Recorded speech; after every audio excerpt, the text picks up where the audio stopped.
diceritakan oleh Allah. Lihat Nabi Yusuf. Nabi Yusuf pun seperti itu. Masuk kepada Nabi Yusuf 2 orang sahabatnya. Sahabat dalam penjara, bukan sahabat karib. Lalu didakwahi oleh Nabi Yusuf. Dakwah Nabi Yusuf Allah sampaikan di dalam Al-Quran. Di dalam surat Yusuf, a'arbabun mutafarriquna khairun amillahul wahidul qahar. Apakah rob-rob yang banyak, rob-rob yang beraneka ragam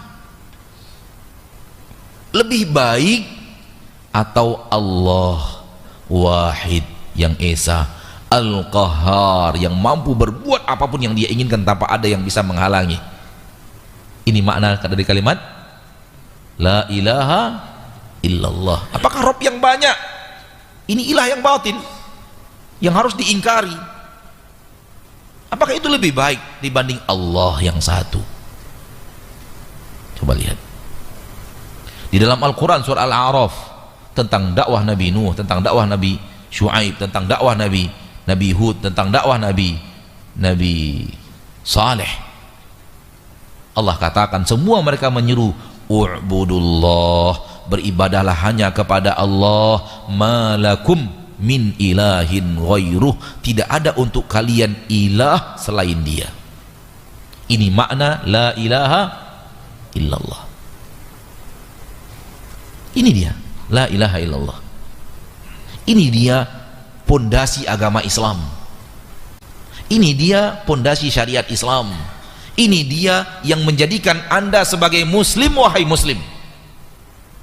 Dan kalau ini hilang dari diri Anda, Anda tidaklah muslim walau dipanggil ustaz, walau dipanggil ulama oleh manusia. Namun la ilaha illallah hilang dari dirimu, di dalam penilaian Allah terhadap dirimu la ilaha illallah yang telah hancur, Anda bukan muslim di sisi Allah. Walau manusia semuanya memuji Anda sebagai seorang muslim terbaik, walau derajat Anda di sisi manusia dalam keilmuan terbaik menurut mereka, tapi Allah melihat dari dirimu tidak ada lagi la ilaha illallahnya.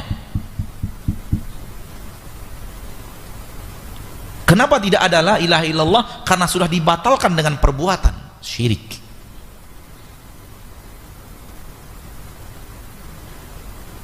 Tauhid lawannya adalah syirik. Perintah Allah terbesar adalah tauhid, sebagaimana larangan Allah terbesar adalah syirik.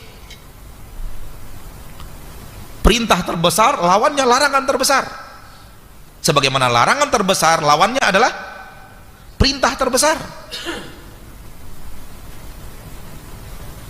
Ada apa kita membesar-besarkan la ilaha illallah kalau kita mengkerdilkan syirik? Kenapa kita membesar-besarkan la ilaha illallah kalau kita tetap mengkerdilkan syirik? Dan ini yang sedang dikerjakan syaitan dan bala tentaranya. Dia ingin mengkerdilkan makna syirik pada pemikiran manusia agar santai saja masuk ke dalam dosa syirik, tidak merinding dia mendengar syirik itu, tidak tergerak hatinya untuk ingkar kepada syirik. Apa acara sekarang? Magic show. Oh, tuh. Itu terjemahan Inggris saja membuat kita bingung. Coba terjemahan syariat. Apa acara sekarang? Syirik show. Ada orang yang beriman mau nonton? Ada orang yang bertauhid mau nonton?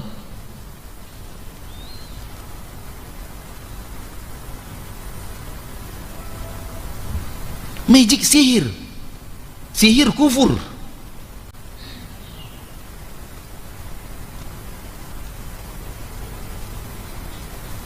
Kufur show, siapa yang mau nonton?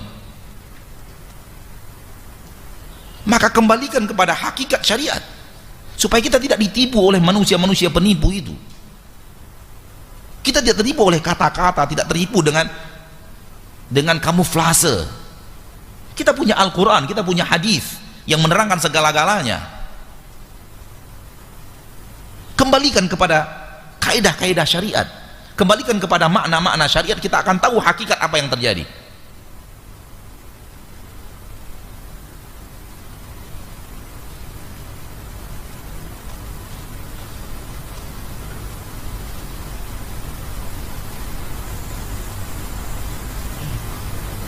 Ada sebuah berita, seorang anak mencincang-cincang ibunya menjadi 200 keping. Sebahagian jadi sate lalu dia makan, sebahagian dia kasih makan anjing,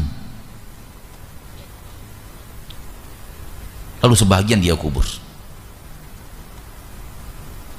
Merinding kita mendengarnya, merinding kita mendengarnya.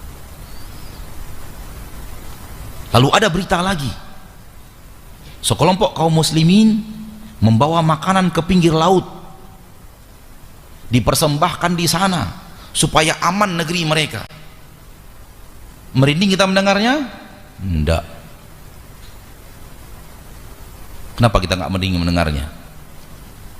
Karena tauhid di dalam hati kita tidak besar.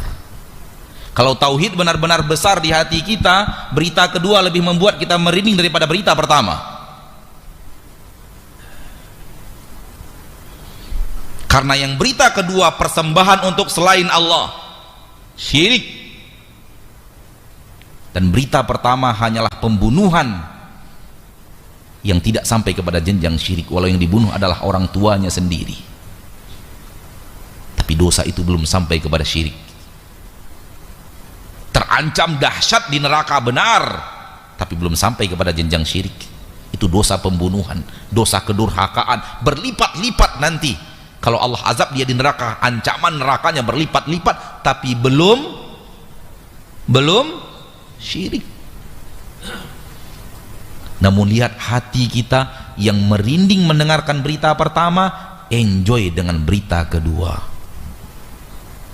Ini makna bahwa hati kita belum sepenuhnya mengerti syirik.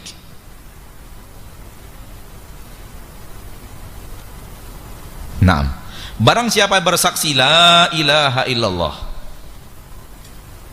setelah la ilaha illallah kalimat tauhid dengan bahasan-bahasan tauhid yang sering kita sampaikan, silahkan dirangkum saja, ditambah lagi wahdahu la syarikalah, wahdahu penguat illallah, la syarikalah penguat la ilaha. Faham maksudnya? Faham. Taukid, penguat. Semakin diperkuat la ilaha dengan la syarikalah, bahwa makna la ilaha la syarikalah, makna la ilaha itu adalah tidak ada sekutu bagi Allah. Makna illallahu wahdahu, maka kalimat wahdahu la syarikalah pengulangan makna tauhid. Pengulangan makna kalimat tauhid yang dibalik, tauhid yang kalimatnya dibalik. Bisa dimengerti nggak ini maksudnya? Ya. Kalau dibalik lagi, maka la syarikalahu wahdahu, tidak ada sekutu bagi Allah, satu-satunya dia yang diibadati. Namun bahasa Arab dari Nabi SAW secara uslub ini yang terbaik.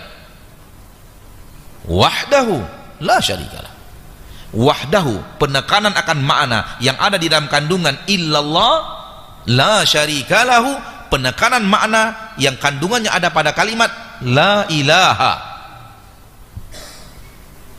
Maka ini super tauhid, penekanan yang tegas dari Nabi kita tercinta Muhammad sallallahu alaihi wasallam. Ini harus kita dapatkan untuk mendapatkan ganjaran tadi.